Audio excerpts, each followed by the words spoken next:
Hello दोस्तों, मैं आपका दोस्त सुनील। आज की कहानी का शीर्षक है बहाई स्टेशन, जो कि एक सच्ची घटना पर आधारित है।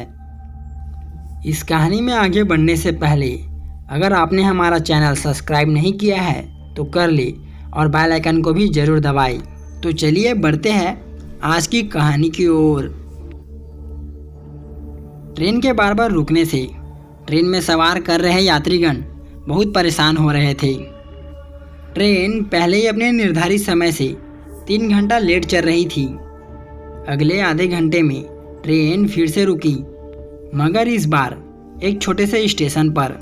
हालांकि यहाँ पर ट्रेन का स्टॉपेज नहीं था, मगर सिग्नल ना मिलने के कारण ट्रेन को रोका गया। क्योंकि इस बार ट्रेन स्टेशन पर रुकी थी, तो यात्री अपने अपने डिब्बों से बाहर निकलकर स्टेशन पर घूमने लगे। ट्रेन को यहाँ पर रुके 20 मिनट गुजर चुके थे। सौम्या, जो कि इसी ट्रेन पर यात्रा कर रही थी, जो कि ट्रेन में बैठे बैठे काफ़ी परेशान होने लगी थी, क्योंकि काफ़ी लोग ट्रेन के बाहर ही घूम रहे थे। तो उन्हें देखकर सौम्या भी ट्रेन से बाहर आ गई। बाहर हल्की हल्की हवाएं चल रही थी। तभी सौम्या पास में मौजूद एक बेंच पर बैठ गई। इसी तरह धीरे धीरे 15 मिनट और बीत गए, मगर ट्रेन अभी भी वहीं पर रुकी हुई थी। तभी सौम्या पानी पीने के लिए बेंच से उठी और सामने मौजूद नल की ओर बढ़ी। सौम्या पानी पी ही रही थी तो उसे ऐसा लगा कि किसी ने उसका नाम पुकारा हो। सौम्या ने अपने आसपास देखा, मगर वहाँ पर कोई नहीं था। सौम्या पानी पीकर वापस बेंच की ओर मुड़ी ही थी कि उसकी नज़र वहीं पास के पेड़ पर पड़ी, जिसके पीछे से एक छोटी सी बच्ची झांक रही थी। सौम्या उस बच्चे की ओर देखकर मुस्कुराई और उसे अपने पास बुलाने लगी। सौम्या को मुस्कुराता देख वो बच्ची भी मुस्कुराई, मगर वो बच्ची अभी भी उसी पेड़ के पीछे खड़ी थी। जब सौम्या ने देखा कि वो बच्ची उसके बुलाने पर भी नहीं आ रही है, तो सौम्या ही उसके पास चले गई।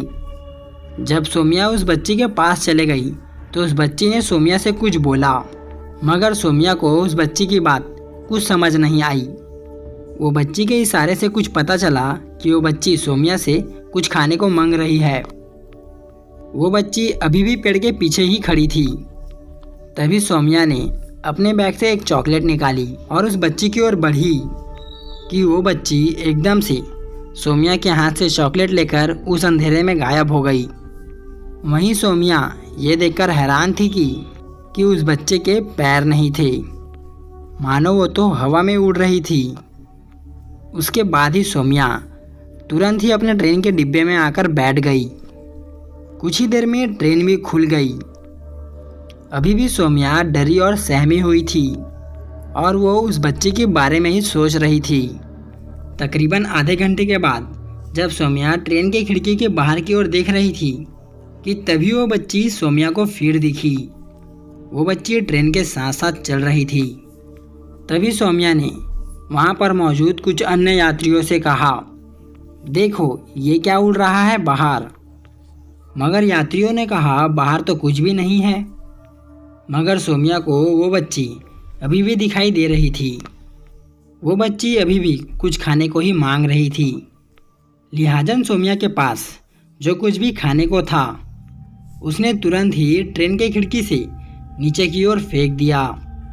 जैसे ही सौम्या ने खाने की चीज़ें फेंकी, वैसे ही वो बच्ची ही दिखनी बंद हो गई। दोस्तों, ये घटना थी जनसाधारण एक्सप्रेस की, जो दिल्ली से राजेंद्र नगर पटना चलती है। वो स्टेशन था बहाई स्टेशन, जहाँ पर ट्रेन रुकी थी। तो दोस्तों, इस कहानी में बस इतना ही। अगली कहानी के साथ मैं आपका दोस्त सुनील जल्द ही मिलूँगा। तब तक के लिए बाय एंड टेक केयर।